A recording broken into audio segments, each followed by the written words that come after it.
भज मन नारायण नारायण नारायण, श्रीमन नारायण नारायण नारायण। सच्चिदानंद भगवान की जय। आज की कथा इंद्र द्वारा गुरु बृहस्पति का अपमान और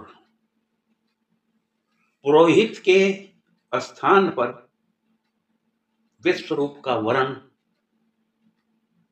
का प्रसंग है। एक बार इंद्र अपने दरबार में अपनी पत्नी सची के साथ अप्सरा और किन्नरों के गाने बजाने में संलग्न थे। अचानक उसी समय उनके गुरु बृहस्पति दरबार में पधारे। इंद्र ने उनका ना तो खड़े होकर सम्मान किया और ना ही उनकी तरफ उसका ध्यान गया। बृहस्पति ने जब देखा कि ये तो वैभव और सब प्रकार की संपन्नता ठाट बाट प्राप्त करने में शिष्टाचार को भी भूल गया है, तुरंत जो है वहां से बृहस्पति विदा हो गए और अंतर ध्यान हो गए। जब वो जा रहे थे तो इंद्र की दृष्टि उन पर पड़ी। इंद्र को अपना गलती का एहसास हुआ और तुरंत सिंहासन से कूद करके गुरुदेव के क्षमा मांगने के लिए दौड़ा, लेकिन गुरुदेव तो अंतर ध्यान हो चुके थे। देवों के साथ में आश्रम पर गया, वहां भी गुरुदेव नहीं मिले। बड़ा घबराया, गुरु अपमान करके मैंने बहुत ही जघन्य पाप कर दिया है, अब मेरा क्या होगा। ऐसा सोच करके ब्रह्मा जी के पास में गया और सारी अपनी कथा बताई कि मेरे से इतना भारी अपमान हुआ है, मैं किस प्रकार से अब अपना कल्याण चाहूं, कैसे कि कौन सा उपाय करूं। ब्रह्मा जी आप ही बता सकते हैं।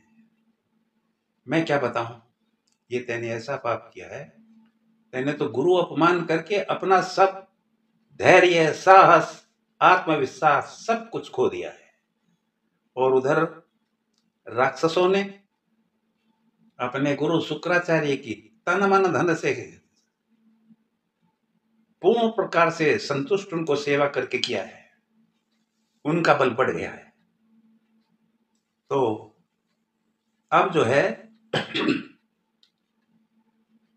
ब्रह्मा जी ने सलाह दी, इस समय एक ही रास्ता है, एकमात्र उपाय यह है कि त्वष्टा का पुत्र विश्वरूप गुरु बृहस्पति के समान ही विद्वान है, तुम उसको गुरु बना लो तो तुम्हारा जो है सब प्रकार से हित वो करने में समर्थ है। इंद्र देवताओं के साथ वहां पर गए, विश्वरूप से प्रार्थना की कि महाराज आप हमारा पुरोहिताई का पद स्वीकार करो, हमसे ऐसा अपराध हो गया है, हमारे गुरु हमसे जो है हमें छोड़ के चले गए हैं, इसलिए तुम उनके स्थान पर गुरु पद को ग्रहण करो। विश्वरूप ने कहा मैं ये पुरोहिताई का काम नहीं करूंगा, उपरोहित कर्म अति मंदा, वेद पुराण करत सब निंदा। अरे वेद पुराण सब शास्त्र इस पुरोहिते के काम की निंदा करते हैं, खराब बताते हैं, मैं किसी प्रकार से इस बोझ को अपने ऊपर नहीं लूंगा। इंद्र ने प्रार्थना की कि महाराज मैं जानता हूं, लेकिन आप विद्वान हैं, आप ये काम जो है किसी स्वार्थ के लिए नहीं करने के लिए मैं मजबूर आपको कर रहा हूं, ये देवताओं के हित के लिए निष्काम भाव से आपसे मैं अपेक्षा करता हूं कि आप मेरी इच्छा को पूरी करेंगे। विश्वरूप ने जब सुना तो देवताओं का काम करना है, इसलिए उसने स्वीकार कर लिया। और स्वीकार करने के बाद उसको नारायण कवच का उपदेश दिया। ये नारायण कवच इतना शक्तिशाली है कि मनुष्य को खोया हुआ संपन्नता, खोई हुई संपन्नता, वैभव, और शत्रु से हर प्रकार से शत्रु को पराजित कराने में सफल कराता है।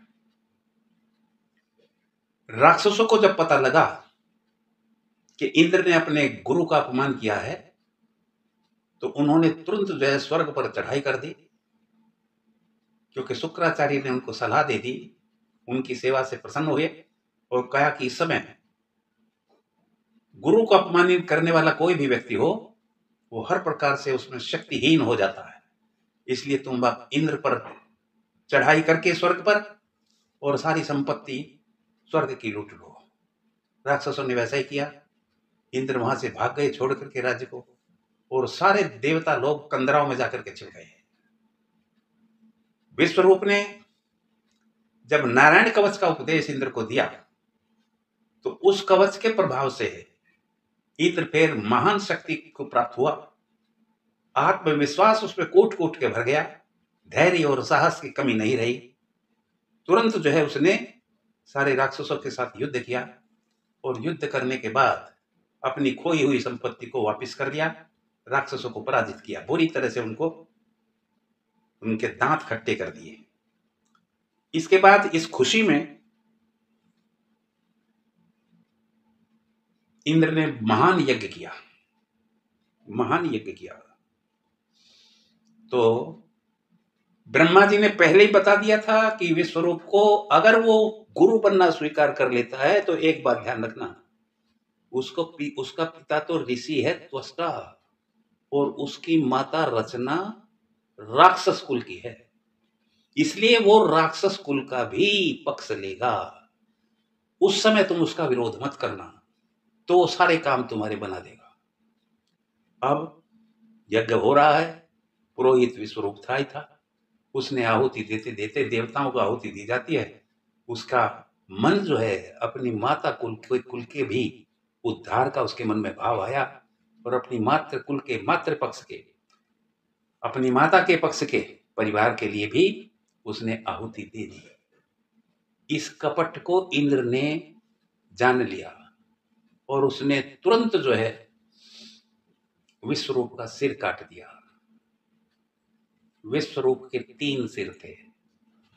एक सिर से वो सोमरस पीता था, दूसरे से अन्न खाता था, और तीसरे से मदिरा पीता था। वस्तुतः ये प्रत्येक मानव के बुद्धि के प्रतीक हैं, यानी हर एक की बुद्धि में सोमरस जो है सतोगुण का प्रतीक है, अन्न खाने वाला अन्न जो सिर है वो रजोगुण का प्रतीक है, और मदिरा जो है वो तमोगुण का प्रतीक है। हर एक की बुद्धि में ये 3 सिर का मतलब यह 3 गुण होते हैं। सिर तो एक ही होता है, लेकिन 3 प्रकार से वो बुद्धि उनमें लिप्त रहती है, सतोगुण, रजोगुण, तमोगुण। जब तीनों सिर कट गए, हाहाकार मच गया। इसके बाद इंद्र को जो है ब्रह्म हत्या लगी, क्योंकि विश्वरूप ब्राह्मण था। अब ब्रह्म हत्या जब इंद्र के पीछे लगी, अपने जीवन को बचाने के लिए उसने ब्रह्म हत्या को 4 भागों में बांट दिया, यानी 4 जगह उसको बांट दिया।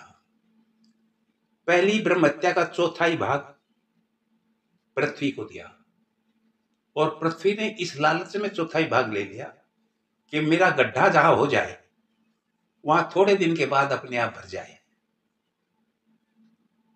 और ये हमने देखा है, राजस्थान में बड़े बड़े रेत के टिब्बे मैदान होते हैं, जहां रेत का ढेर होता है, जब तूफान चलता है तो वो ढेर के पास गड्ढा भर जाता है रेत से, और जहां वो रेत का ढेर होता है वहां पर गड्ढा हो जाता है। इस तरह से जो है ये पृथ्वी ने इस लालच से कि मैं स्वयं अपने आप जो है मेरा गड्ढा भर जाए, और उस ब्रह्म हत्या का दोष जो है पृथ्वी को लगा, वो तो भोगना पड़ेगा। इसलिए लालच बुरी बला है। लालच आदमी को हमेशा नीचे गिराती है। इसलिए धरती पे जो बंजर भूमि है ऐसी, वो उस ब्रह्म हत्या के दोष को ग्रहण करने का ही फल है, जहां हरा घास कतई भी पैदा नहीं होता। दूसरी ब्रह्म हत्या दी उसने जल को। जल ने ब्रह्म हत्या इसलिए ली, इस लालच में ली कि मैं ज्यादा से ज्यादा पदार्थों को अपने में मिला सकूं। और उस ब्रह्म हत्या को लेने का फल उसे क्या मिला? जल के ऊपर जब जल बहुत बड़े बड़े झाग आते हैं तो वे झाग जो हैं ब्रह्म हत्या के ग्रहण करने का नतीजा है, पाप को ग्रहण करने का वो दंड है। झाग आते हैं बड़े बड़े, बाढ़ जब आती है देखो नदियों में बड़े बड़े झाग और तूफान आते हैं, तो वो ब्रह्म हत्या के कारण होता है। और तीसरी ब्रह्म हत्या वृक्ष ने ली। वृक्ष ने इसलिए ली कि जब मुझे कोई काट दे, मेरा हिस्सा कहीं से भी कोई काट दे तो मैं फिर से हरा भरा हो जाऊं। और इस लालच के कारण ये ब्रह्म हत्या पाप तो है ही है। इस दोष को जब इस लालच में वृक्ष ने ले लिया तो उसको उस ब्रह्म हत्या का जो उसको कष्ट भोगना पड़ा वो गोंद है। गोंद तने में जो गोंद आता है वो खुजली की तरह से उसको ये ब्रह्म हत्या का दोष लगा है। और चौथी एक ब्रह्म हत्या, चौथा भाग चौथाई भाग ब्रह्म हत्या का लिया स्त्री ने।